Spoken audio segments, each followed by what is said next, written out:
Selamat malam Ibu Bapak sekalian, jemaat dan simpatisan jemaat GKI Raya Hankam.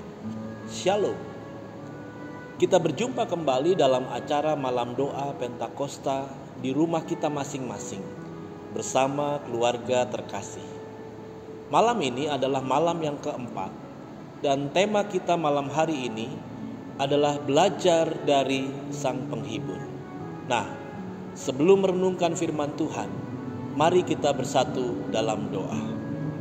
Tuhan Yesus yang baik, kami bersyukur di malam ini karena Engkau sungguh baik. Kebaikan-Mu selalu nyata dalam setiap aspek kehidupan kami. Malam ini kami kembali bersekutu di tengah keluarga kami untuk merenungkan firman-Mu. Kiranya Engkau sudi berkata-kata kepada kami. Di dalam nama-Mu yang kudus kami berdoa. Amin. Nah, saudaraku, bacaan firman Tuhan malam ini diambil dari Yohanes pasal 14 ayat 26. Tetapi penghibur, yaitu Roh Kudus yang akan diutus oleh Bapa dalam namaku, Dialah yang akan mengajarkan segala sesuatu kepadamu dan akan mengingatkan kamu akan semua yang telah kukatakan kepadamu. Demikianlah firman Tuhan. Jemaat Tuhan yang dikasihi oleh Tuhan Yesus Kristus, kata penghibur adalah julukan yang diberikan Tuhan Yesus untuk Roh Kudus. Kata itu memang berkaitan dengan peran utama dari Roh Kudus, yaitu menghibur kita dalam arti menguatkan kita agar kita tetap teguh di dalam iman kepada Tuhan Yesus. Namun ternyata peran Roh Kudus bukan hanya sebagai penghibur, tetapi juga pengajar. Tuhan Yesus mengatakan bahwa Roh Kudus diutus untuk mengajarkan segala sesuatu kepada kita. Jadi dengan kata lain, kita harus mau belajar dari Sang Penghibur, yaitu Roh Kudus. Mengapa kita perlu belajar dari Roh Kudus? Pertama, karena menjadi pengikut Kristus berarti berubah. Berubah dari kehidupan yang lama, yang penuh dengan dosa, kepada kehidupan yang baru, yang dipenuhi oleh kasih dan damai surgawi. Dan hal ini tidak terjadi dalam sekejap, melainkan membutuhkan proses. Untuk itu, dalam proses itu kita membutuhkan Roh Kudus yang akan membuat kita sadar akan dosa-dosa kita dan meninggalkan dosa-dosa kita. Yang kedua, karena menjadi pengikut Kristus berarti bertumbuh dewasa di dalam iman kepada Tuhan Yesus. Tanda bahwa iman kita bertumbuh dewasa adalah ketika kita semakin memahami apa yang Tuhan Yesus kehendaki untuk kita melakukannya dalam kehidupan kita. Dan hanya oleh Roh Kudus saja yang sanggup membimbing kita untuk memahami apa yang menjadi kehendak Tuhan Yesus dalam kehidupan kita.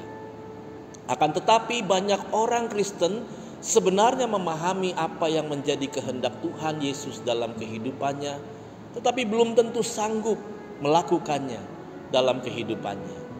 Hanya Roh Kudus yang sanggup menolong kita untuk melakukan kehendak Tuhan Yesus dalam hidup kita. Alasan ketiga mengapa kita perlu belajar dari Roh Kudus adalah karena sebagai pengikut Kristus kita harus berbuah.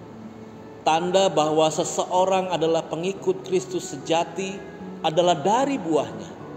Nah, tanpa pertolongan Roh Kudus dan tanpa kita mau belajar dari Roh Kudus, maka kita tidak akan menghasilkan buah yang sesuai dengan kehendak Tuhan Yesus.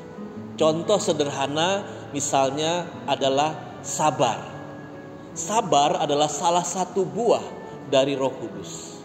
Sabar dalam menghadapi sakit penyakit, sabar dalam menghadapi pasangan yang menyusahkan atau bahkan menyakiti hati kita, sabar terhadap anak yang kurang menghargai kita, sabar terhadap orang tua yang terlalu banyak menuntut, sabar juga terhadap orang-orang di sekitar kita yang membuat kita mungkin tersinggung bahkan sakit hati.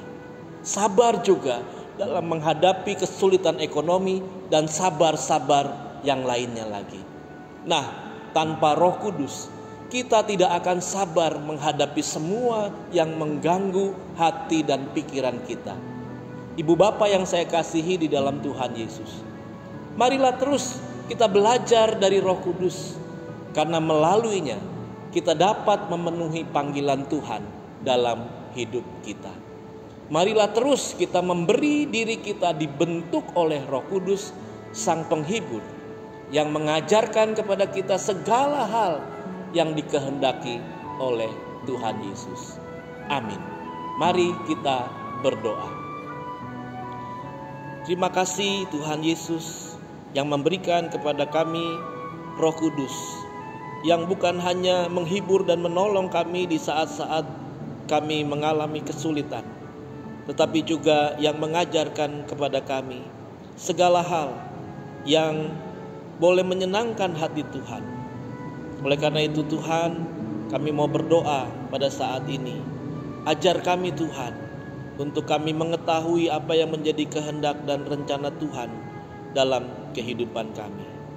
Kami juga mau berdoa Tuhan, supaya Engkau memberi kepada kami hati yang penuh dengan kelembutan, hati yang mau mengikuti apa yang menjadi kehendak dan rencana Tuhan, sehingga kami semua boleh menjadi pelaku-pelaku firman-Mu.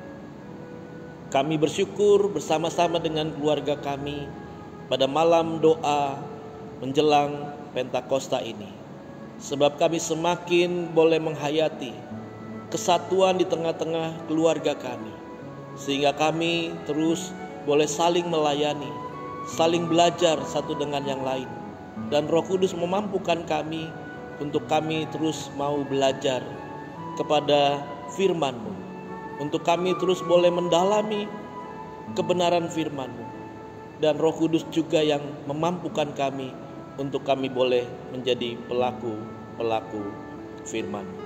Kami berdoa untuk dunia ini Tuhan, supaya dunia ini juga mau belajar dari Roh Kudus, supaya dunia ini juga mau belajar menerapkan kebenaran firman-Mu, sehingga kehidupan di dunia ini penuh damai sejahtera, penuh shalom, penuh kasih, keadilan, kebaikan, kelemah lembutan. Sehingga kami percaya dunia yang penuh dengan berbagai macam konflik pada saat ini boleh didamaikan oleh kuasa Roh Kudus. Kami berdoa untuk gereja Tuhan di GKI Raya Hankam. Biarlah gereja Tuhan di GKI Raya Hankam boleh terus menjadi alat untuk mendatangkan damai dan sukacita Tuhan. Terima kasih Bapa. Di dalam nama Tuhan Yesus kami berdoa, kami bersyukur. Amin.